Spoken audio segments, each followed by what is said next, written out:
So, the first question that we have is, how do you let someone go that won't allow you to let them go? So I'm guessing they mean you probably try to block them. They reach out in other areas. they won't. They're toxic, so they won't allow you to just be complete of the situation. What's your take on that one? Delete their number. Block them on all social media. Okay. So you do have to do that though, because some people say that they won't go away, but they're not willing to do those things. I mean, I would say there's progressive steps that you would take, when moving on.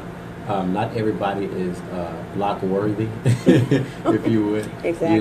But there are cases where some people just don't know when enough is enough. Some people don't know. Some people don't understand.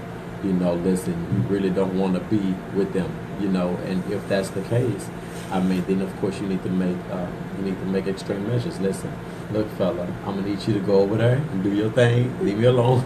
Stop following me. Stop looking at me. Stop talking to me. And then of course if it becomes even more painful, then I would say go ahead and go to the police.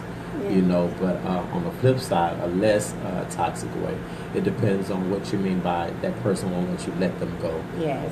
Because if it's not so much them pursuing you, but they just reminding you of certain things or certain times, and you're like, well, listen, I do kind of miss you, or hey, I do kind of still love you, X, Y, Z. What I would say is measure whether or not your love is toxic or whether or not it's healthy. And if your love is toxic, 9 times out of 10, it's not love anymore. It's not. That should be enough, to take those actions that most people are fearful of to let go. Enough becomes enough when enough is enough. Oh, right, when you got to even use that statement. Mm-hmm. So basically, don't be fearful to take those actions of blocking her. Some people aren't block worthy, where sometimes you should be able to communicate with them. Yeah. That's my experience. I've never had to block anyone. I've gotten to a point where I can just have a conversation like, look, this is not, respectfully tell them what it is, be direct. And, that's, like you said, there's levels. Yeah. That should be the first, in my opinion. Get them to understand that. Then you won't have guilt behind taking other measures, Yeah. But I think that's a good way to sum that one up. The next question, how do you let go of hope in something you wanted so bad? Ooh.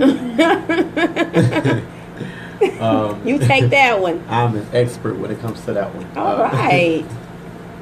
I've learned that anything that I want bad enough, I can really have it. Now, anything that's worth having is worth pursuing, but some things are not worth pursuing at all. Okay. If you get to the place where what you really, really, really want is not really, really, really healthy for you, it's time for you to really, really evaluate. All right. You need to evaluate whether or not this is conducive for me, my health. Is it conducive for my purpose? Is it conducive for my assignment? Is it conducive for my business? Whatever it is that you feel like you want to do, see if you can include that person in it. If you can't, it's time for you to reevaluate and move on. Yes. Now, if you're already married or something like that, then that becomes a different situation. Yeah. But I would still submit to you the same principles. Measure, judge, test, and prove. If that person is really it, then they will be able to pass all of those. Everything you get into is going to have its pros and its cons. Every relationship is going to have its ups and its downs. But you shouldn't be going through hell and living in hell and then trying to go to church and visit heaven. You shouldn't. You shouldn't. Yes. Because then you're visiting peace, but peace isn't your portion. You're visiting happiness, but happiness isn't your portion. You're living in chaos. You're living in frustration. You're living in anger. And then every blue moon, you're happy. Every blue moon, you're satisfied. If you have more bad than good, then you need to let that thing go. Yeah. I'm sorry. It's an unjust way. It's an unjust way. Speak it. People speak it. No one evaluates no more. They hope. And I think that's the problem. They hoping. It's dumb decisions. Dumb situations. Yes. And then leave you looking dumb.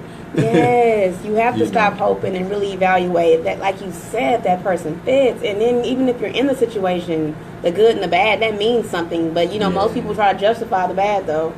And I'm going to tell you, most people who try to justify the bad are addicted to pain.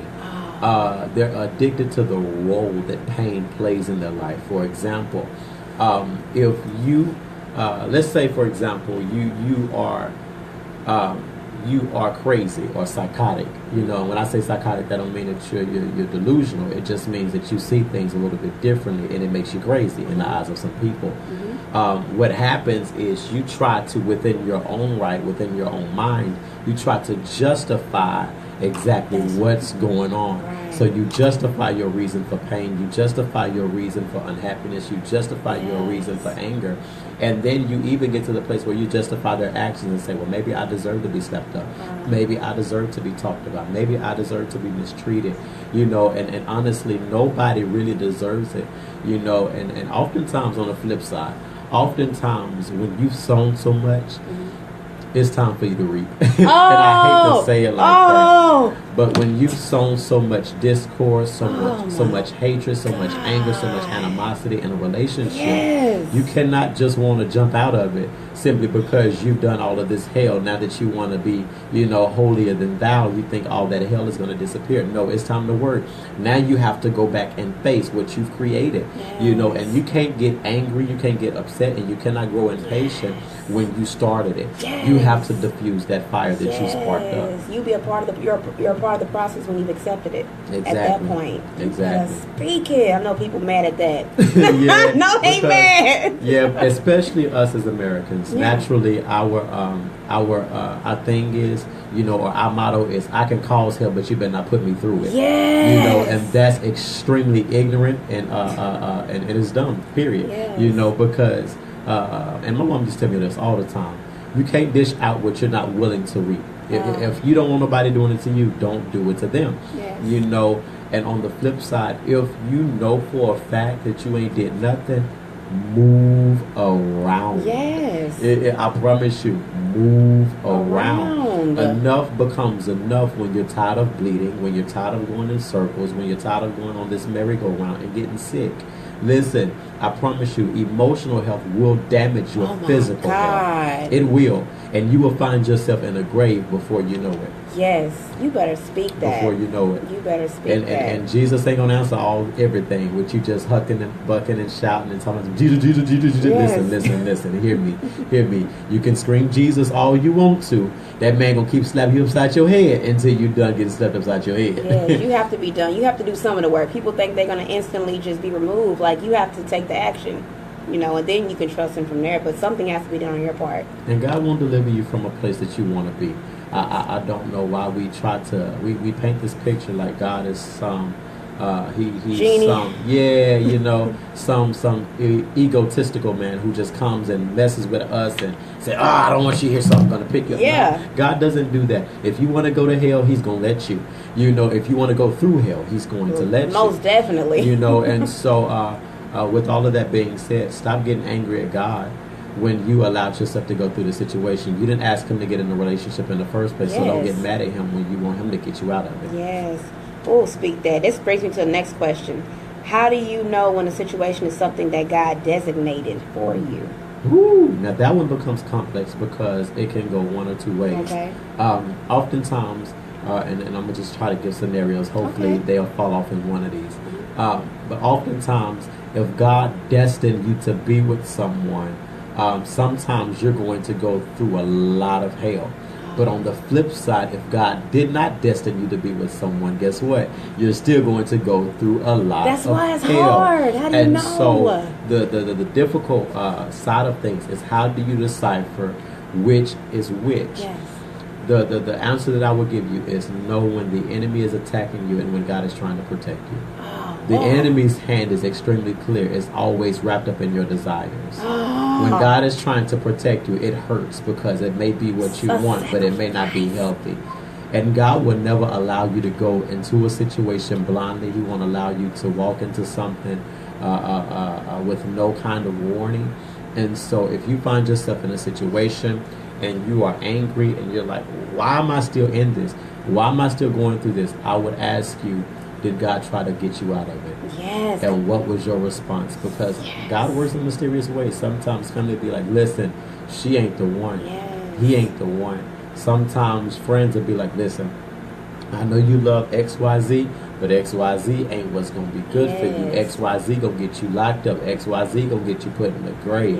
You know, and then understand that God is intentional. He really is. And so if you, and I just use this because this seems to be one of the biggest issues in the body of Christ, is most church girls want thugs.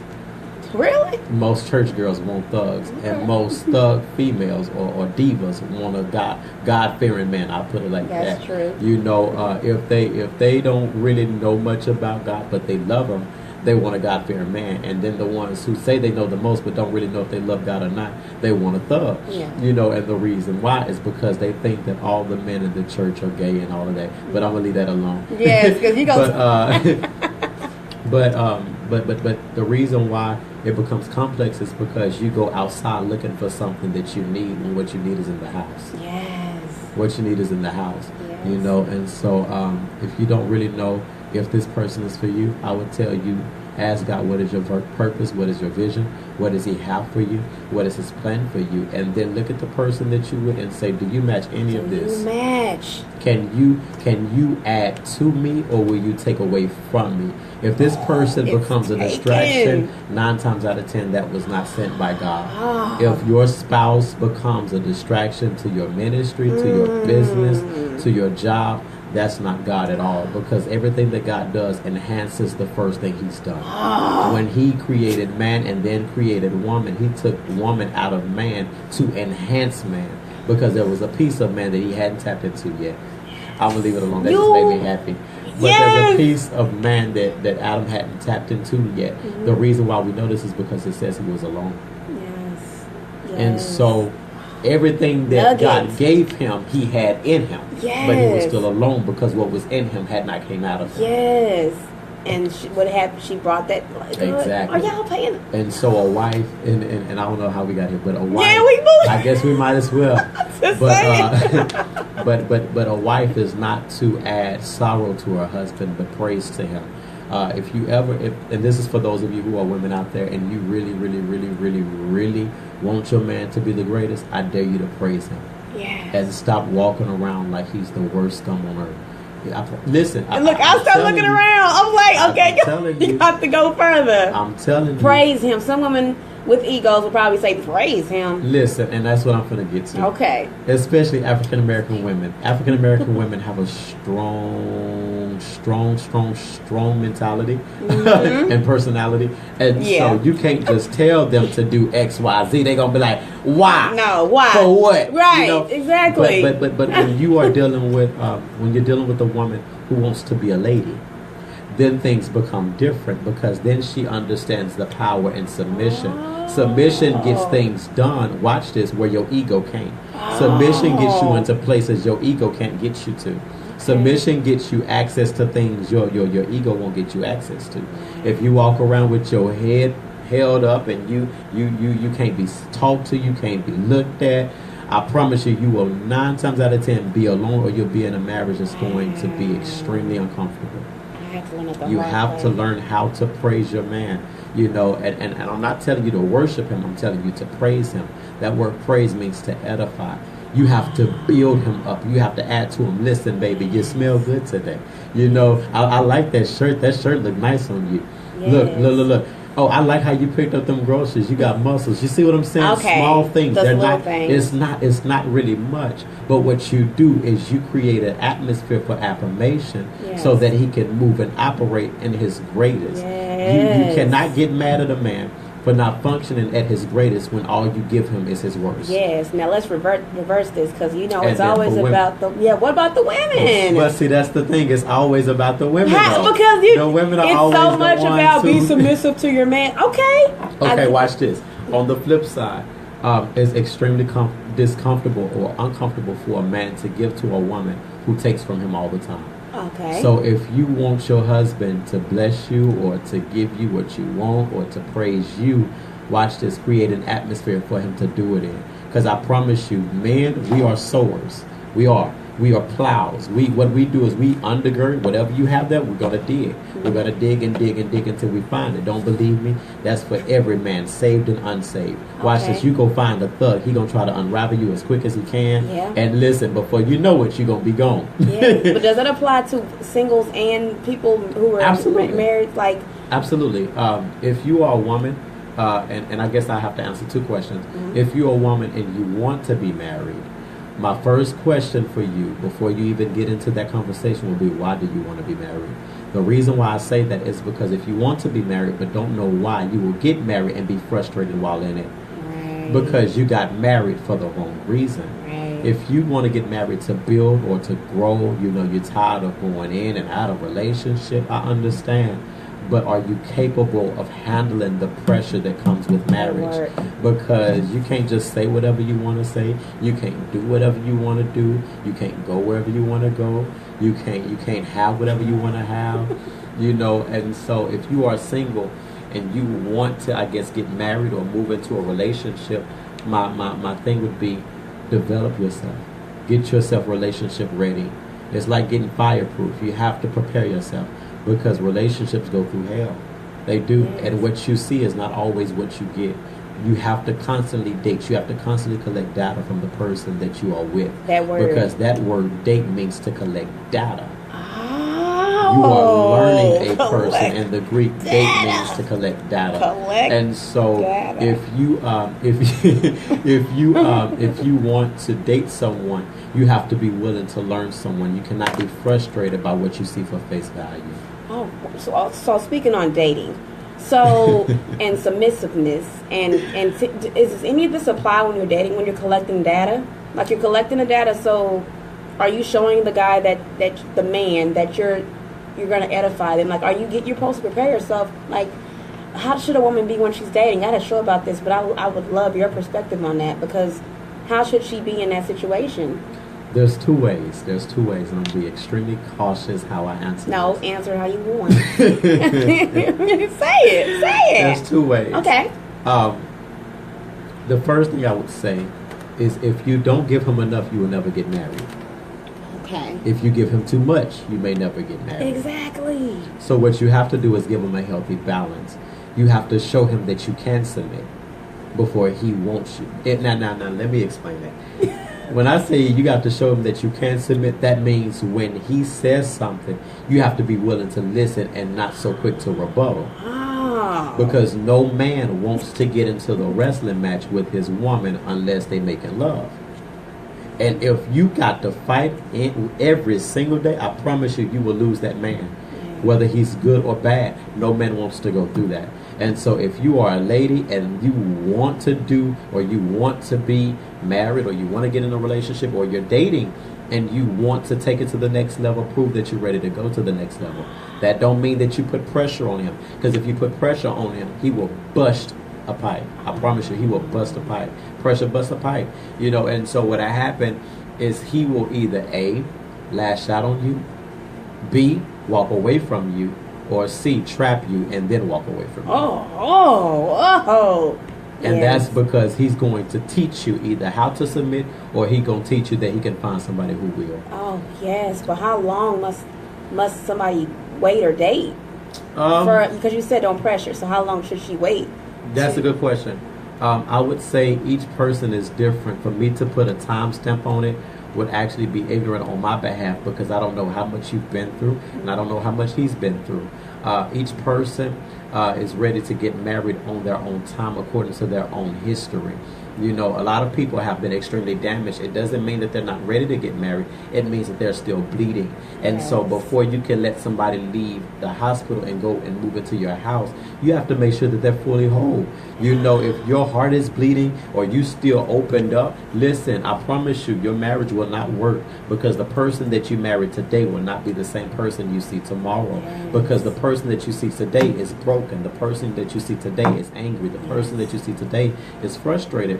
And so it's not so much whether or not this person is God ordained for me, but am I willing to go through hell for this person? Yes. It's not so much about whether or not you're going to go through hell, but who do you want to go through it with? Wow. How much are you willing to take? How long are you willing to go through it? And then on the flip side, don't become somebody's dog. And I'm gonna tell you, and this is gonna help you. Say it. If you really, really, really don't want to put pressure on him to marry you, but you want to maintain a level of access to marriage, don't sleep with your husband first. Wow. That's extremely hard, and I know that's what a lot of people don't like. But don't sleep with him first, because he then has access. It's like test driving a car. Yeah. He has access to your body, but he don't really want access to your heart. Yeah. You know, and I've seen it on both hands where, listen, people who waited till they got married, you know, and then they got a divorce, and I didn't see people who did it like kangaroos, and they stayed together for the rest of their life, you know. And so I say, to each his own. Yeah. But I would say be cautious in every area. You know, that means with your heart, that means with your time. Set boundaries. Boundaries are not meant to be broken. Oh, people don't know that. They're not. You know, that they're not. They are parameters that protect. They build you. They keep you from hurting people, and they keep people from hurting you. Yes. You know, and so if you honestly want, you know, to get married, or you want a man, you know, show yourself to be a wife first, because, oh God, I got to get Bible. I'm sorry, I can't help it. The word declares, "He who finds a wife findeth a good thing and obtaineth favor from the Lord." Right? Mm-hmm. It didn't say he who finds a woman. Oh, okay. The reason why is because a wife is a wife even before she's married. Oh. So he finds her as a wife. Yes. He does not find her as a woman. Yes. Yes. She's already groomed. She's already prepared. She's positioned herself. She's already postured her heart to be submissive. She's already postured her mind to listen. She's postured her lips not to cuss him out, not to disrespect him, not to degrade him. She's postured her body to be pleasing to him in every way. Watch this. And I know we don't really read the Songs of Solomon, but the breasts of a woman are supposed to make her husband happy. That means if you saggy, get it together, baby. Get it to get it together. Go to the gym. Get yourself together. Stop being selfish. You gotta be Somebody together. gonna love me like I am. Listen, don't you do that man like that. Don't do him like that. Give him something to be happy about. You know, give him something to be happy about. You know, and that takes time. That's a level of maturity that is required before you just jump into it. And age does not mean mature. No, you better speak that one. That's a whole other topic. It is. It is. You touched that. And the last one I have is, how do you let go of, I mean, this kind of aligns with the trust, but how do you let go of a past trauma or an event? I mean, I gave my take on that before, what I had to do, but I mean, I would love your take on this one. Absolutely. I would say, in order to get past traumatic experiences, you must first confront them. After you confront them, you must kill them. After you kill them, you must bury them. After you bury them, you need to walk away from the grave. And I'm going to say that again. Yes. You must confront them. Then you must kill them. Then you must bury them. Then you must walk away from the grave. Yes. If you stay at the grave, even though you've killed them and buried them, you're mourning over them. Yes. And so you're still bleeding, you're still hurting. You're like, oh my God, I can't believe I kept this relationship. Oh God, I can't believe that this happened. Listen, let it go. Let it go. Do yourself a favor and be happy. Yes. Be happy. But it's as simple as that, honestly. Be happy. Once you realize that that's your goal, the focus on the present, like I said last week, and that should be you want to be happy and all the good things that are happening now. So why would you want to mourn and go back? You know, it's going to require work. You know, people aren't ready for that work, but it does require work to do those 4 things. And so I think that was a good way to say that.